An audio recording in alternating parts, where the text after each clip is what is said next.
Hello, my forgetful, word-losing, white I walk into this room darlings, and welcome back to Is This Menopause or Am I Finally Free? I'm Sam, and today we're talking about the brain, that magnificent 3-pound universe between your ears that sometimes, post-menopause, decides to take unscheduled coffee breaks.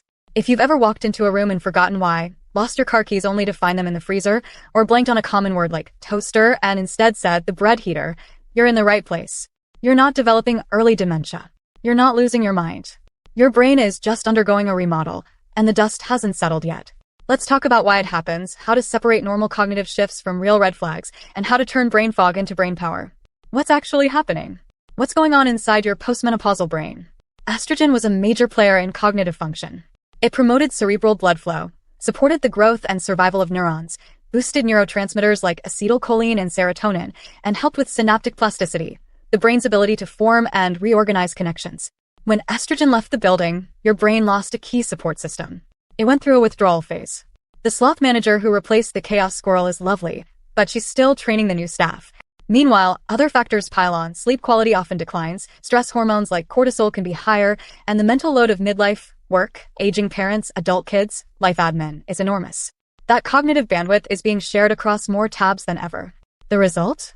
Temporary lapses in attention, word-finding hiccups, forgetfulness. But here's the hopeful part. The female brain is remarkably adaptable. Research shows that after the menopause transition, many women's brains actually compensate and reorganize. Some cognitive functions stabilize and even improve. You're not in a permanent fog. You're in a renovation. The scaffolding is up, the dust is everywhere, but the finished space is going to be a masterpiece. Let's sort typical menopause brain moments from schedule a cognitive evaluation. Normal, forgetting why you walked into a room. Scientists call this the doorway effect, and it happens to everyone, but perimenopause and early menopause amplify it.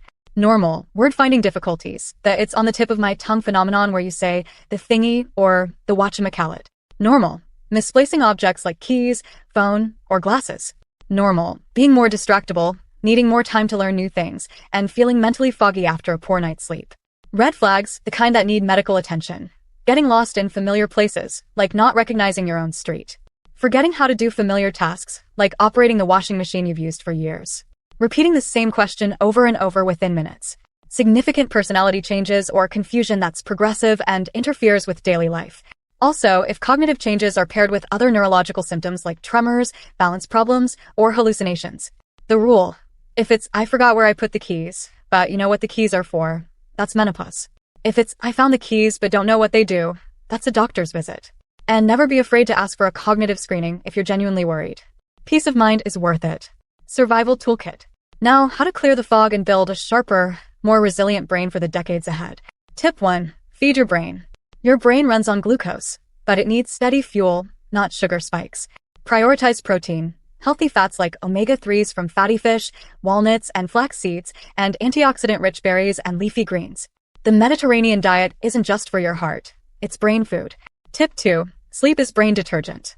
During deep sleep, your brain clears out metabolic waste, including beta-amyloid plaques associated with Alzheimer's disease. Protect 7 to 9 hours like it's your cognitive 401k. If sleep is still a struggle, revisit the basics. Cool, dark room, consistent bedtime, no screens before bed, and talk to your doctor about options including cognitive behavioral therapy for insomnia. Tip 3. Exercise for neurogenesis. Aerobic exercise increases a protein called BDNF, brain-derived neurotrophic factor, which stimulates the growth of new neurons and protects existing ones. Think of it as fertilizer for your brain garden. Aim for regular brisk walking, dancing, swimming, or cycling. Strength training helps too by improving insulin sensitivity and blood flow. Tip 4. Challenge your brain, but make it fun.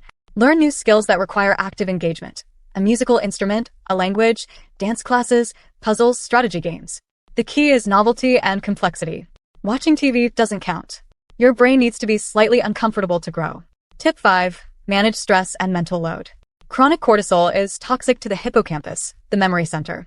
Practice mindfulness, meditation, or simply scheduled do-nothing time. Delegate tasks, lower your standards on non-essentials, and stop trying to be the family Google Calendar. Your brain has enough tabs open. Close some. So you called yourself Margaret at a coffee shop. That's not early dementia. That's a brain under renovation with too many tabs open and not enough sleep. You're not losing your mind. You're just in the cognitive remodel phase, and the final product is going to be a wiser, calmer, more focused version of you. Next episode, Sex After Menopause, the Reclamation. where we talk about desire, lubrication, pelvic floor secrets, and how to rediscover intimacy on your own terms. It's frank, it's funny, and it's the conversation you didn't know you needed. Subscribe, hit the bell, and drop your worst brain fog moment in the comments. Stay sharp, stay curious, and remember, you're not dying. Your brain is just upgrading its operating system. See you next time.